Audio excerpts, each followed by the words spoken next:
So there was a period of time after this where I was doing just fine. I mean, it was a heavy thing that happened to me, but I wasn't overly angry. I was giving talks all over the country. It took me a long time to kind of get the nerve to get in front of an audience and tell my story, but I started to do it.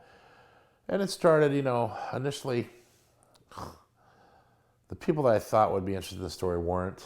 I was raised in a very democratic kind of liberal family. And I thought people that listen to NPR would really want to know the truth about Waco. They didn't. They didn't want anything to do with his religion and guns, period. In the story, screw you, kid, you're on your own. The only people that would listen to me were people on the right.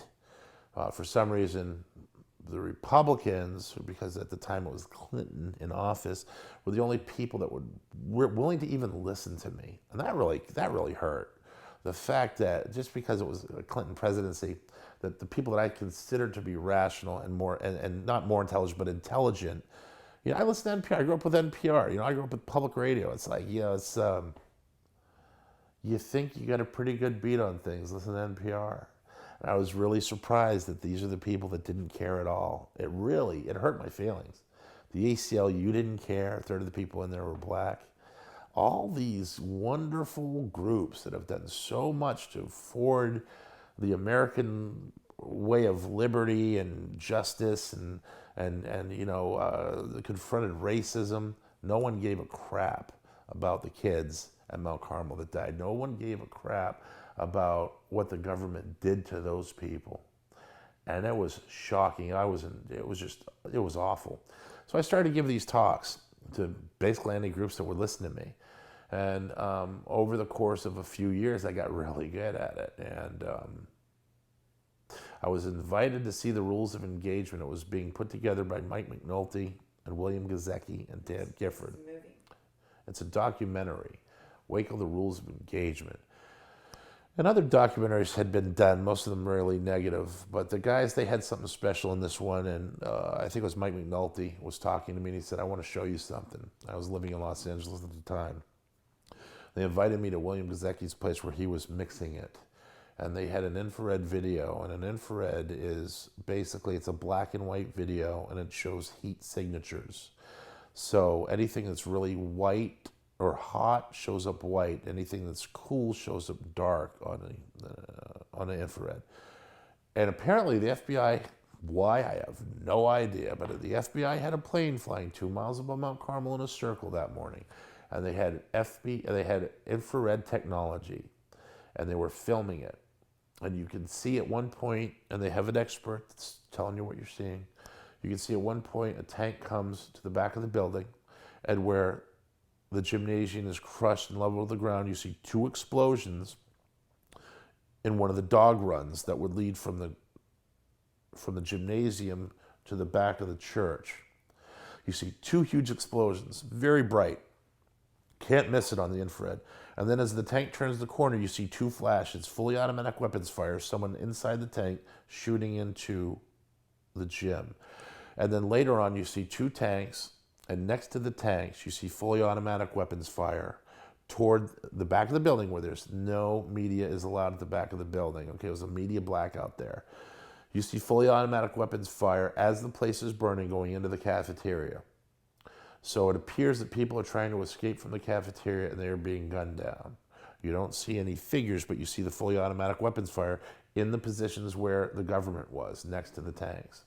And I saw a much clearer FLIR video than you see on the actual DVD, if you get the DVD. The one that I saw was in the studio, and you could almost make, and I watched it over and over again, you could almost make out figures.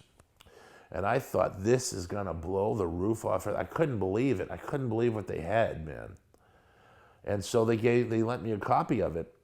And I had my next talk. It was a big talk. I think it was a preparedness expo, or it was a science expo. I did science expos for some reason, which was great. They loved me. I don't know why, but it was fun. But I did a science expo in Florida, and it was a big audience, 500, 600, 700 people. And I was playing it for the people. And I had my little laser pointer.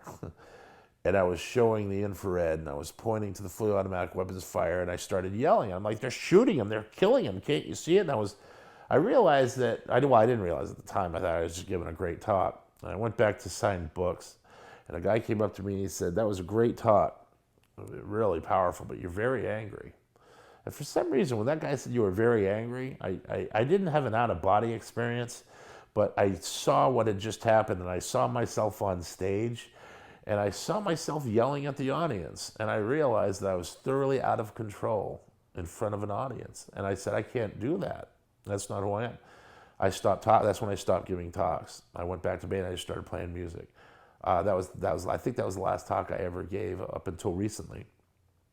And it was because I was not in control of myself. It was PTSD, and I didn't even know what it was at the time. We didn't know what that was. So I couldn't handle it. I couldn't. That infrared changed everything for me. I couldn't talk publicly. When I was driving down the street, someone cut me off, I would cuss and yell. I was so mad. I had so much anger. It came from nowhere. I went years, no anger. But I had done a lot of research, autopsy reports. We had 14 or 15 autopsy reports of people that had bullet wounds in the center of the head and the center of the chest. That's not how you kill yourself. That's murder. That's how you get shot. And it never made sense to me until I saw the infrared video. When I saw the infrared video, I put it all together. People tried to escape. They were gunned down. They were killed. And then the tanks moved the bodies around to make it seem like the people that shot weren't shot there in those sections. It was just horrible. You know, they killed people trying to escape a burning building. Okay, so not only did they gas kids to death, they asked, why didn't people come out? Well, maybe it's because you were friggin' shooting them as they were trying to escape the building. Did you ever stop to think about that, Mr. FBI? And if you didn't, you know, they won't admit to it. They say to this day the people inside killed themselves. Look, that infrared, a 12-year-old can watch that infrared and know that people are being shot trying to escape that building. So you all need to fess to it. It's time for an apology to the people. You know, the truth's out there. You just got to search for it. If you're one of those people that think a bunch of people just killed themselves and like drank the Kool-Aid, as people like to say, there's nothing further from the truth. And you just got to dig a little deeper because the evidence is there to show what the government really did at Mount Carmel on April 19th, 1993.